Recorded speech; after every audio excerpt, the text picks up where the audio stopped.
हो रेडियो सान्वी 96.4।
नमस्कार प्रणाम आदरणीय श्रोता, अभी रुआ सुनत बाने रेडियो सान्वी 96.4 मेगाहर्ट्ज और कार्यक्रम आमने सामने के साथ हम कार्यक्रम प्रस्तुता विशाल यादव रौरा लोगिन के साथ उपस्थित हो चुकल बाने।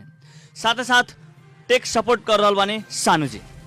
कार्यक्रम आमने सामने पे समसामयिक विषय पे निरंतर चर्चा रौरा लोगिन के साथ, और आज हमने के साथ में पकाहा मैनपुर गाँव पालिका के वार्ड नंबर 1 के वार्ड अध्यक्ष विनोद मेहता जी बाने। कार्यक्रम आमने सामने में स्वागत कर स्वागत बड़े सर। कार्यक्रम आमने सामने में अपने क्या हो रहा बाटे अभी तो ये हो रहा पास के चुनाव उनाव के बारे में ये कार्यक्रम के इतनी हो रहा 4 विषय के बिहान हमने के थी बा शपथ ग्रहण बा ना। एक बाद में तो कुछ नहीं कहो शपथ ग्रहण होता। अभी देखा के बाद क्या चल रहा है कोई जान जब के विकास हुई जी। जनता रुआ के मौका दिला बस सेवा करे के खातिर, एकरे खातिर रेडियो सान्वी के होल टीम ओर से रुआ के बहुत बहुत बधाई बाटे। हमरो से सब सान्वी के धन्यवाद बा जैसे हमरा के रेडियो के सामने ले आई, जनता के सामने ले आई। रुआ जनता के मत पार के चुनाव जीतल बाने, जनता रुआ के सहयोग के लिए बा अपना के रुआ के अपन गार्जियन बराबर समझ के जे हमरा बीच में रुआ गार्जियन खातिर बाने, और एक दिन रुआ हमेशा खातिर जनता में मिल के काम करें, जनता के साथ दुख सुख काटें। जनता ई एजेंडा लेके विकास के, शिक्षा के और स्वास्थ्य के ई एजेंडा लेके रुआ के निर्वाचित के लिए बाटे। राउर एजेंडा का रहल बा जनता के साथ में? जनता के सामने हमारे बात जैसे हॉस्पिटल के सुविधा होके के चाहिए ना जी। अब हॉस्पिटल बाटे पाने एक तो वहाँ एगो एमबीबीएस रही, टेक्नीशियन रही, 2 स्टाफ नर्स रही, मास्टर बा, शिक्षा बा। तो शिक्षा में भी क्या करे के पड़ कि मास्टर लोग नया तरीका से तालीम कराओ पड़ ना। अब शिक्षा एगो व्यवसाय ऐसा हो गई ओकरा के तनका नया तरीका से करे के पड़। शिक्षा में भी लोग अपन ध्यान दो। अगर कृषि के भी बात हमने के कृषि के कोनो सुविधा नहीं के ना जी। कृषि में भी कोनो सुविधा नहीं के हमने के कृषि ग्रंथ अगर नाला रोड कम रोड बंद कर, लेकिन नाला कोई है नहीं, पानी के निकासन नहीं है जी। अब देखिए बीतल समय में नाला के अवस्था भी खराब रहल बाटे, कृषि के अवस्था भी वैसे रहल बा, शिक्षा के अवस्था, स्वास्थ्य के अवस्था बहुत खराब रहल बाटे बीतल समय के अवस्था में। लेकिन अब की बार विनोद मेहता जी के सरकार में कैसन तरीका से परिवर्तन हुई? हमारे तरीका में हमनी के सरकार में अभी तो पूरा सीट जीतल बा ना, कहीं विकल्प नहीं है। अभी जनता से ना कहे के भी हमनी का कोनो अधिकार नहीं है ना, पूरा सीट बा जी। ऐसे हमनी बहुमत के सरकार भी देखल है तो पकहा मैनपुर गांव पालिका में बाटे एगो महिला सदस्य जनता समाजवादी पार्टी के बानी, बाकी सब सीट कांग्रेस के बानी। कांग्रेस बा 3 गो बा महिला जी। अब वहां तक देखल है तो इतना बहुमत के सरकार जब पकहा मैनपुर गांव पालिका में बाटे तो अब की बार ऐसा तरीके के परिवर्तन होके के चाहिए जो जनता रउरा लोगिन के आवेला दिन में परिवर्तन ना करे। अब की बार हम जनता के आवाज सुन के सुनते मात्र समाधान के लगा हुई। ऐसे कि अभी तो ये एगो ऐसा आई बा स्थानीय सरकार जहाँ में न्यायपालिका कार्यपालिका व्यवस्था सब ये बा ना जी अपने हाथ में बा। जी ऐसे हमने के बा कि कोनो भी जनता का दुख पीड़ा सुनते मात्र ओकर समस्या समाधान करे खातिर हमके तत्पर पानी सन, ओकरा खातिर तैयारी बानी सन, आ काल से हमने के यही काम में एकदम लाग जाए सन। जी वार्डा नंबर 1 के बात की ले पका मैनपुर गाँव पालिका के रुआ वार्डा नंबर 1 के वार्डा अध्यक्ष बने रउरा अपना वार्ड में शिक्षा के कौना ढंग से आगे बढ़ाए। अब बताओ तो हमारा गांव में वार्डा बा एगो स्कूल बा 800 विद्यार्थी बा जी आ 6 गो मास्टर बा। जी बताइए रउआ क्या लिखा पढ़ाओ जी। लेकिन और फैसला करे के एबरा समय आइल बाटे रउरा के जनता निर्वाचित के लिए बानी हमरा के जनता निर्वाचित हम तो सबसे पहले मास्टर के व्यवस्था करें जे कम से कम लड़का पर एगो मास्टर हो जो पढ़ाई सुटेबल हो ना जी। और वहाँ शिक्षक लोग के व्यवस्था करके रउरा वहाँ के विद्यार्थी लोग के पढ़ावे खातिर रउरा शिक्षक के व्यवस्था करें। जी जी अब एगो और प्रश्नवाचक चिन्ह अब खड़ा होके लागल बाटे विभिन्न गाँव ठाव में जो गाँव घर के शिक्षक लोग गाँव घर के स्कूल में रहत बानी तो अब राजनीतिक होखत बाटे तब बाहर से काहे ना शिक्षक मंगावले और गांव घर के शिक्षक लोग के दूसरा ठान के हाने पिठावले ना मान ले कि हमनी को ओकर एग्जाम ले जा बाहर के लोग भी आके भरियो में ना जो लायक होई योग होई ओकरे के रखल ले जाई गांव के काहे रखल बाहर से भी आई तो बाहर से वो स्वागत बा जी। और स्वास्थ्य में कैसन ध्यान दें देखल जाए तो अपने के वार्ड के बात कैले अगर कोनो ऐसा सीरियस बीमारी होके चाहे नॉर्मल एक बीमारी में जाई रहुआ डिलीवरी केस में और डिलीवरी केस के खातिर हमनी के डायरेक्ट बीरगंज नारायणी में या मेडिकल में आवे के पड़ेला रउरा वार्ड में एकर समस्या सॉल्व होई कि ना आवेला दिन में। वार्ड में तो हमनी को अभी हॉस्पिटल नहीं के अभी बंद था 1 साल से ना 5 साल के बाद बन जाए या कि रउरा कार्यकाल में बने अभी तो बहुत शुरू हो गई बात हमारा कार्यकाल में तो एकदम बन जाई ना हमनी के वहाँ एगो अपने स्टाफ नर्स दूगो रखे के एगो MBBS रखे के सोच रखले बानी सर जी। सोच रखले सोच देखिए सर एगो बात होला जो सोच रखले बानी से एगो रखबे करम सन कहा के ना तो रखबे करम सही बात हमनी के बाद एकदम रखबे करम सन जनता के पीड़ा बुझल हमनी के सबसे उत्तम काम होई जी। और अपना वार्ड में एम्बुलेंस के व्यवस्था राखेम कि ना एम्बुलेंस तो एकदम नेसेसरी बा एम्बुलेंस हमनी बढ़ले बाटे जी जी एकदम एम्बुलेंस तो चाहबे करी। अब जहां तक देखल है रउरा वार्ड में अब बेरोजगारी अवस्था भी हमने के परसा जिला के बात के लिए समग्र रूप में तो चारों ओर बेरोजगारी अवस्था बाटे दिन के 10 बजे के बाद में घंटा घर के लगेला के बाद में पता लागला जे कितना बेरोजगारी अवस्था हमने के परसा जिला में रहल बाटे। लेकिन समग्र रूप में बात ना करके रउरा वार्ड के बात हम करत बानी रउरा वार्ड में बहुत लोग बेरोजगार बने बहुत लोग दलित भी होके जरा आर्थिक स्थिति जगह बहुत ज्यादा कमजोर हुई वैसन वैसन व्यक्ति लोग के खातिर अब जो बेरोजगार बानी वो गलत कदम उठावत बानी ना अपना बाल बच्चा के सही रास्ता पर ले जा सकत बानी पैसा नहीं के तो का कर सकत बानी आजकल पढ़ाई में भी पैसा चाहिए हर चीज में भी पैसा चाहिए तो वैसन वैसन व्यक्ति लोग के खातिर रउरा का करें ओकर बेरोजगारी भाता दिया ओकर बाल बच्चा के फ्री में पढ़ावल जाए जी बाल बच्चा के फ्री में पढ़ाएं कॉपी पेन इस सब के व्यवस्था करें कि ना जी सब कॉपी पेन बैग सब के व्यवस्था कर जाए फ्री में कर जाए ओकर नाश्ता के व्यवस्था कर जाए जी। और मेन एजेंडा और का रहल बाटे रउरा वार्ड में मेन एजेंडा हमारे वार्ड में है कि कोनो काम हो तो सब लोग के सहमति से हो विकास के तरफ कोनो जनता के बात हो पीड़ा तो तुरंत कार्रवाई होना चाहिए तुरंत सुनवाई होना जी। अब जे रुआ के वोट नहीं के दिल ओकरा क्या करें एकदम जे दिलक चाहे ना दिलक जब जीत गई तो सब कोई हमारा जी जे वोट नहीं के दिले उहरा उहरा हमरो अगर जीत गई तो सब कोई हमारा। चलिए बहुत बहुत धन्यवाद। कार्यक्रम का अंत में बानी सन रुआ संपूर्ण अपन वाडावासी से क्या कहे चाहे संपूर्ण वातावरण हम झोरे के सब लोग से हमारा ओर से कोटि कोटि धन्यवाद जी। धन्यवाद छोड़ के नमस्कार नमस्कार। आदरणीय श्रोता हमने के साथ में रहनी पकहा मैनपुर गाँव पालिका वार्डा नंबर 1 के नवनिर्वाचित वार्डा अध्यक्ष विनोद मेहता जी वैसे ही साथ में हमने के कालिका माई गाँव पालिका के अध्यक्ष विशिष्ट कुमार जी बानी वहाँ के हमने टेलीफोन संपर्क में जोड़े का अधिकतम प्रयास में बानी सन। अभी हमने के गांव ठाव के विभिन्न अवस्था के बारे में जितना भी वार्ड अध्यक्ष लोग जनता के मत पाके जीतल बानी, का एजेंडा रहल बाटे? जनता के साथे बीतल समय में चुनाव से पहले बहुत वादा रहे जो हम ही पूरा करम, अब पूरा होता कि ना? आदरणीय श्रोता के साथ में कालिका माई गाँव पालिका के अध्यक्ष वशिष्ठ कुमार जी जुड़ चुकल बानी। कार्यक्रम आमने सामने में स्वागत कर जाए। स्वागत बाटे सर कार्यक्रम आमने सामने में अपने के। बहुत बहुत धन्यवाद। का हो रहा बाटे अभी? कुछ ना बैठल बानी तनका जी। जनता रुआ के सेवा करे के मौका दिले बाटे, उहे एगो पालिका के अध्यक्ष के रूप में, एकरा खातिर बहुत बहुत बधाई बाटे अपने के। धन्यवाद करते हैं जी। जनता एगो तो रुआ बहुत नया उम्र में राजनीतिक में प्रवेश के बाने और एगो नया उम्र में रुआ के जनता चुनले बाटे जी।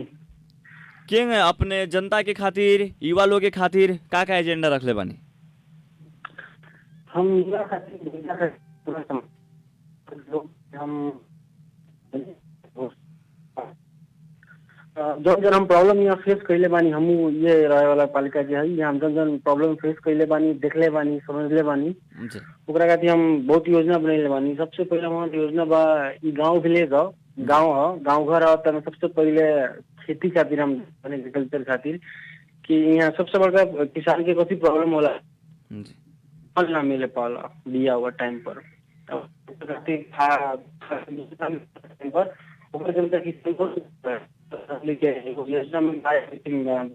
योजना पत्र में बाटे कि हमने बहुत से ज्यादा कोशिश रही कि पूरा पालिका के हेक्टेयर में क्षेत्र पर नाप के 1 साल खातिर उनके प्रयास है 1 साल के खाद और मल 1 साल के मतलब एक बजट छुड़ा के स्टॉक करेंगे। पालिका हम योजना की योजना बा हमने शिक्षा पर जी। शिक्षा में का स्कूल बा 10 तक ले मान्यता प्राप्त बा। 12th के हमने प्रयास रही की मान्यता प्राप्त कराओ के और स्कूल बा, लेकिन यहाँ ठीक से उतना गाड़ी नहीं है, गाड़ी नहीं है ठीक से, लोग देख ना पाला, देख लेना जी भी अध्यक्ष लोग ठीक से ध्यान बहुत लापरवाही जी।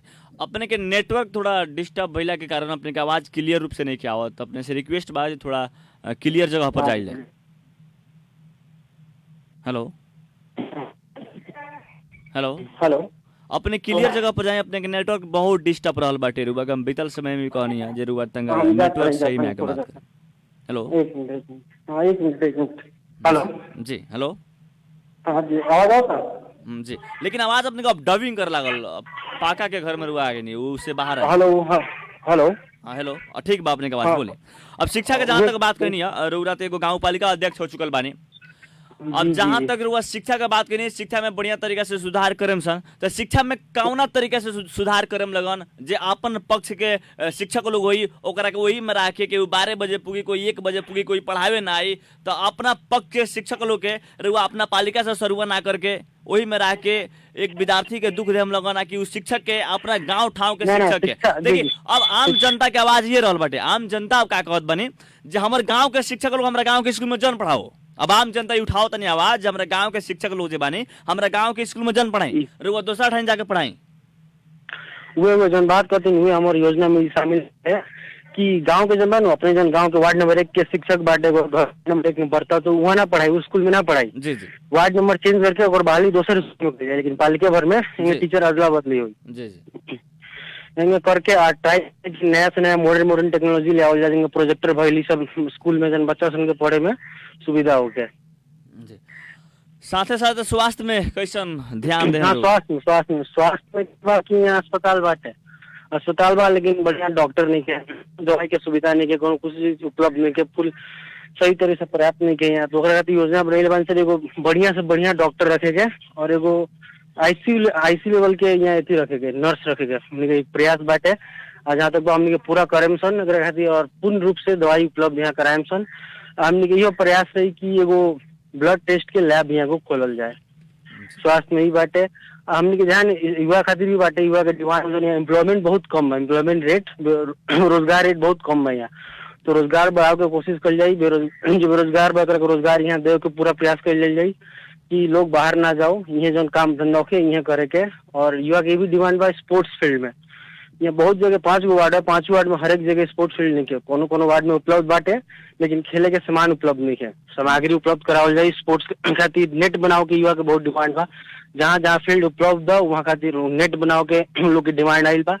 ऊपर भी हम पूरा करें, ऊपर आगे जाए नेट के मिला के नेट हर जगह जहाँ जहाँ उपलब्ध कराओ के हुई वो हम नेट उपलब्ध कराएं, खेले के सामग्री उपलब्ध कराएं। और सबसे बड़का चीज एगो युवा लोग के जिम के बहुत बड़का डिमांड बा लोग के कि स्वास्थ्य में जिम रही तो सबके जिम उम करी, अपन बॉडी बिल्डिंग करी, अपन स्वास्थ्य के ठीक रखी। तो जिम खातिर भी हम सोच ले बानी, ओकरा मिल के समाज से राय लेके कहाँ खोले ठीक रही, ओकरा राय विचार करके और ऊपर देखा छलफल करके देखे ले जाए कहाँ ठीक रही। अब जहाँ तक रुआ बात कहनी है जे हमने युवा के बेरोजगारी अवस्था बेसी देखे के मिलत बाटे। अब बेरोजगारी अवस्था के कारण अब अपने के पालिका में दलित समुदाय भी होके हम लोग बहुत लोग बेरोजगार भी बानी। बेरोजगारी के चलते वहाँ के बाल बच्चा पढ़े नहीं सकत। दलित लोग के बढ़िया से रहे के भी साधन नहीं है। उ लोग के खातिर रउरा त अभी युवा बानी और युवा के दुख दर्द बुझ सकत बानी, का कर सकत बानी? देखिए युवा दलित समुदाय खातिर यहाँ का बाकी रहे घर नहीं है, जमीन नहीं है, लानी युवा लोग बिल्कुल सही बात कहनी है। यहाँ वोट से इलेक्शन से पहले भी यहाँ दलित समुदाय खातिर हमारे चाचा जी जहाँ के वहाँ का नाम दिनेश प्रसाद कलवार है, वहाँ से केंद्र से चाहे प्रदेश बजट लिया के दलित लोग खातिर कम से कम 17-18 घर यहाँ लोग के प्राप्त करवाइले बानी, बनल बा जौन आके कबर चेक कर सकते नहीं। और दलित खातिर बहुत योजना बा। दलित योजना भले दलित गरीब हो के मतलब नहीं के पढ़ाई जन शिक्षा यहाँ निःशुल्क बाटे।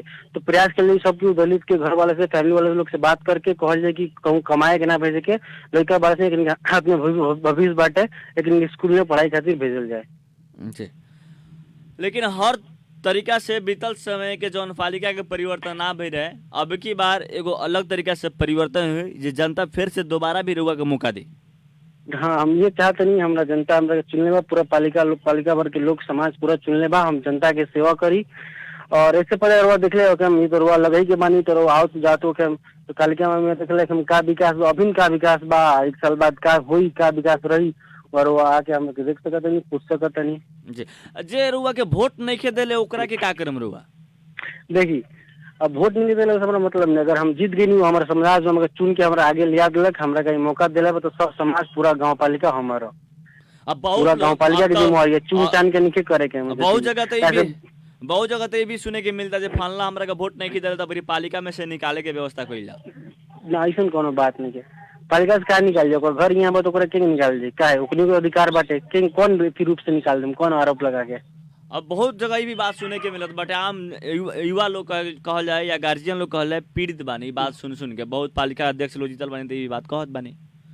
ना ना ना ऐसा ना हो, हमारा अथी ना हो। अगर कहूँ काम करता, अगर कहूँ कर्मचारी बा कुछ ओकरा जिम्मेदारी मिलल बा, अगर ठीक ढंग से काम नहीं करत तो ओकरा के अगर चेंज करे के होई, अगर लागत है समाज की लागत अगर ठीक ढंग से अपन काम नहीं निभाओ तो ओकरा के वहाँ चेंज करे के होई तो कइल जाए। लेकिन अपन पार्टी के कर्मचारी तो ओकरा के चेंज कइले उससे मतलब नहीं कि हमारा काम से मतलब कर्मचारी ना कि हमारे पार्टी के हमरा नहीं जीतेले, हमरा का जनता जीतेले बा जी। लेकिन निष्पक्ष भावना से रुआ काम करम अपना पालिका में, निष्पक्ष भावना से करम। हम अभी हम लोग कितना का कही हम ना बोले ज्यादा, हमारे काम बोली रो काम आके हमारे देखे 1 साल बाद चाहे 6 महीना बाद तब रो हमरा से पूछम कहले नहीं भइल ना भइल वो देख लेम। रो साल भर के भीतर में कै % काम रुआ पूरा करें?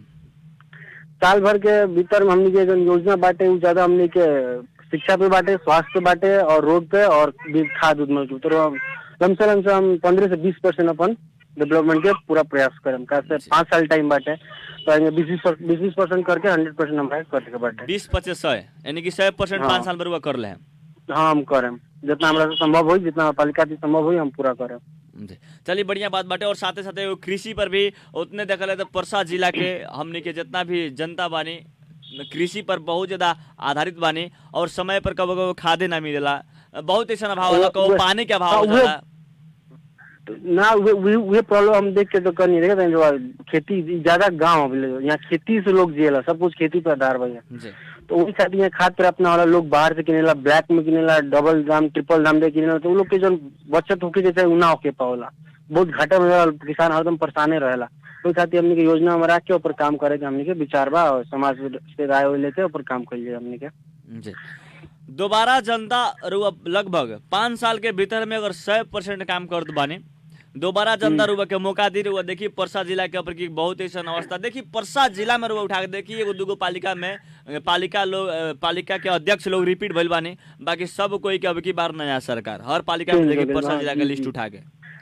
जी जी बिल्कुल सही कहा था। परसा जिला में यहाँ मात्र 4 नंबर क्षेत्र में मात्र रह गई बानी मनोज जी जन बानी यहाँ के, मनोज कानू जी, वो एगो नहीं चेंज होल, बाकी सब क्यों चेंज हो गई बा। और बात सही बा जी। जनता अब की बार देखिए जनता बीतल समय खानी नहीं कि अब जनता बहुत शिक्षित हो गई बानी। जनता एगो पहले एगो आवाज उठा रहे जो खानी कानून नोच के वोट दी सोच के, जनता हुए पूरा किले बानी ऐसा ना हो के ना बिल्कुल बिल्कुल सही बात है। जनता बुर्बक नहीं है, जनता शिक्षित हो गई बा। अभी हर युवा हर न कोई पढ़ा था, अभी सब शिक्षित बा, क्योंकि कमी नहीं है, सबको अपन शिक्षित व्यक्ति बा, सब अपन सोच समझ के ही मत देले बा।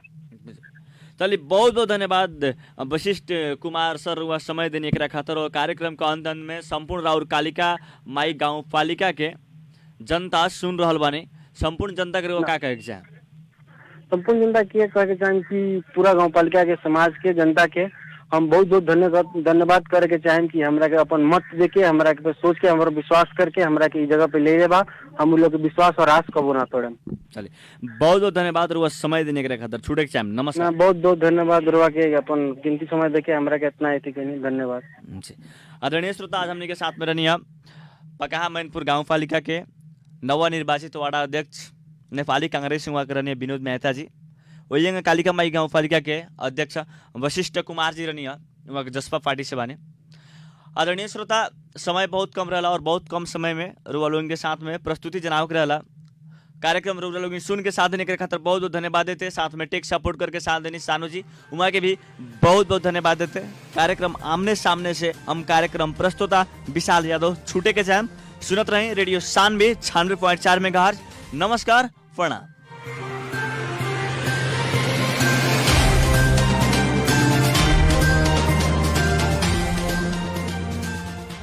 गाउँ सहर सारा गुन्जाउने यो हो रेडियो